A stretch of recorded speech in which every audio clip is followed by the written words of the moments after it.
I'm Michael Cohn from Advanced Tubular Technologies. I'm the developer for VTube-LASER software. I'm a partner with Transfluid, and what I'm going to show you today is how we can, using our VTube-LASER software, how I can automatically measure and qualify and then correct tube bending machines for the tube shape using VTube-LASER. I'm going to go ahead and take you through that process in this video. So the first thing I'm going to do is I'm going to go ahead and clear this project, and I'm going to load a step file. The step file itself is the nominal part or the master part that defines the perfect part. So I'm going to go ahead and load that in, and now we need to turn it into data that the bender can use. So I'm going to perform an auto build. I've done that. Now it's time for me to send the data out to the Transfluid bender. So I'm going to send the data to the Transfluid bender, and now the tube can be bent, and then we can bring it back to VTube-LASER and measure it to see if it's a good shape. So I'm going to go ahead and measure the part now in what's called VTube-LASER. This is an articulated arm. This one is a hexagon arm.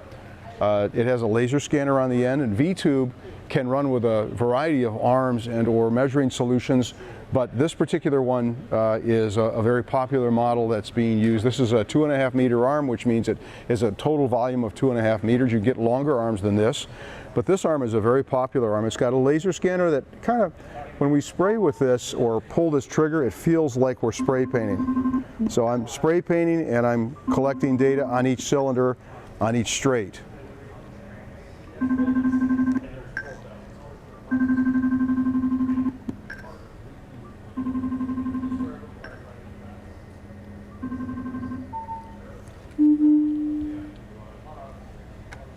Now the next step in this process is then to finish and build a measured tube and align that to the master part. And if you see all green over here, it means that the part is good.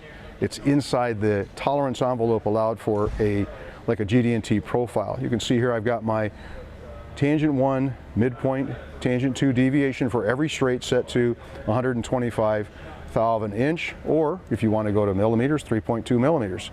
And this part is way inside that qualification. Over here on the screen you see a pink tube, which is the measured aligned tube.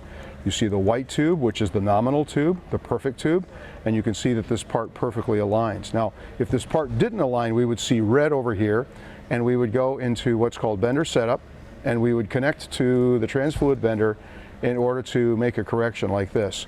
We would send the correction over, and that information would then correct the tube bending machine. The next part that comes back will then be much closer to the nominal part. If you have any questions about what I've talked about here today, you can look on our website at advancedtubular.com, or you can send me an email at michael.cohn@advancedtubular.com. Thanks for taking the time to watch this video. Have a great day.